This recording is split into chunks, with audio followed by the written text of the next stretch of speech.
to you again, Congresswoman. Why did Nancy Pelosi and House Democrats leave for a break without taking up the Senate's bill to protect Supreme Court justices? I mean, this is coming right at the same time of the assassination attempt on Justice Kavanaugh at his Maryland home. Yeah, it's absolutely unacceptable that they are not willing to take the extra step to ensure that our Supreme Court justices are safe. And it also begs the question why they have still not done an investigation regarding the breach that occurred at the Supreme Court where the leak was made. We want answers regarding who leaked that information of that draft decision. And I think the American people deserve to know that, but also just to protect the integrity of the Supreme Court. It's never been done before, such a leak of this magnitude, and we want to make sure that that person is held accountable, and we have to make sure the decisions are being made on merit, not because of political pressure or assassination attempts. The protests are illegal. They're also showing up at Justice Coney Barrett's house, too. You know, the critics are saying Democrats lecture everyone about the Capitol riots, but then encourage illegal protests at the homes of these justices. You know, this is like an embarrassment to the world. Biden has not used any media opportunities to denounce this. Congresswoman, I'd like your reaction to the Democrats here with their inflammatory language. Watch this. It's clear that if, in fact, the decision comes down the way it does and these states impose the limitations they're talking about, it's going to cause a mini revolution. They're going to vote a lot of these folks out of office. You will pay the price. You won't know what hit you if you go forward with these awful decisions. I know that there's an outrage right now, I guess, about protests that have been peaceful to date, and we certainly continue to encourage that outside of judges' homes, and that's the president's position. It read like an anti-abortion activist wrote it, not a Supreme Court justice. These justices are acting like this is somehow something that they have the right to change. They do not have the right to change this. This Supreme Court has said they don't care. They don't care about those women. What they care about is imposing their extremist view on the rest of the country. Congresswoman, what if they caught someone showing up at Justice Sotomayor's house to assassinate her? Yeah, I think today actually is the perfect day to highlight the hypocrisy of Nancy Pelosi, of President Biden, and the others. You know, they want to continue to hold hearings on January 6th, but they don't want to investigate the riots that took place in our cities. They don't want to investigate threats against American Supreme Court justices. It really just shows the height of hypocrisy and the double standard that we're talking about here. Nancy Pelosi has a full security detail, so does the president. So why our Supreme Court justices, when you know that they are receiving threats, to not protect them? And I'm saying all of them, the Democrat appointed ones and the Republican appointed ones. I think that's what a responsible Congress would do at this point. Yeah, you know, the other thing, too, is we're tracking this story that it's not just Chesa Boudin that the far left is worried could get kicked out. It's Los Angeles DA George Gascon, Chicago's Kim Foxx, Larry Krasner in Philadelphia, and Marilyn Mosby in Baltimore. They've been weak on crime. They've been accused of that.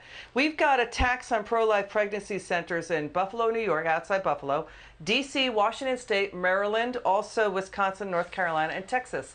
Congresswoman, I'd like your reaction to Judge Esther Salas. The New Jersey federal judge was on Fox News. Her son was killed in a targeted attack on their home. Watch this. I mean, we just saw Judge Romer assassinated in Wisconsin last Friday. When is it going to stop? When are the members of Congress going to lead, which means lead in a bipartisan way? This country is in trouble. Democracy is in trouble. And we need to have our leaders stand up and say, we're going to lead, because the rule of law isn't the rule of law for just Republicans.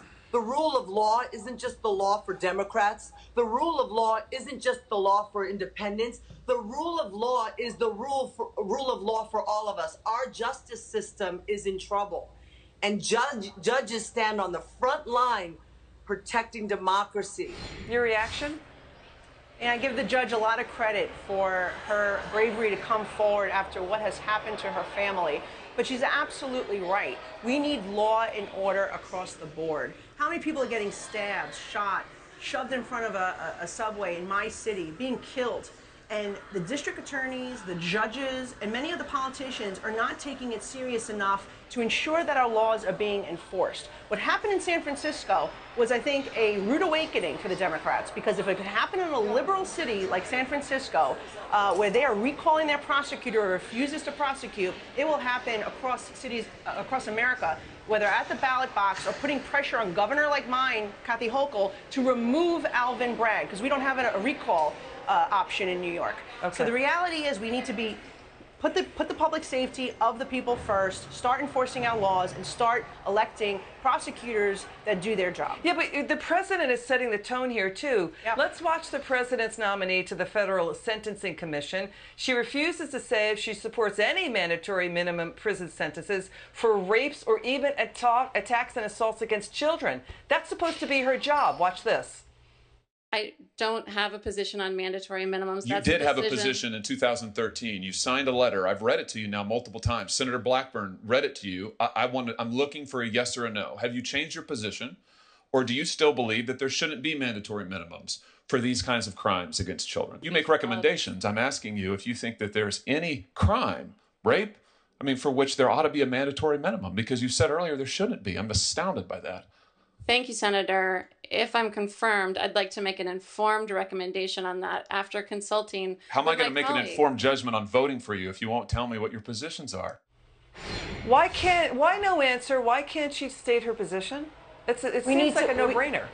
Yeah, because her position is not the right position, and that's the problem. We have mayors like Bill de Blasio, we have governors like Kathy Hochul, who either appoint judges or parole board members who release criminals back onto our street constantly. And now we're seeing the same thing from the President of the United States, trying to appoint individuals who don't want to hold those who are breaking our laws and making our streets so dangerous accountable. And I think I give the senator credit for going after her on this issue, because it's incredibly important that the people know who the president, who these Democrats are appointing to be judges, because they're not good judges. They're releasing bad people back onto our streets, and the people of America need to know it.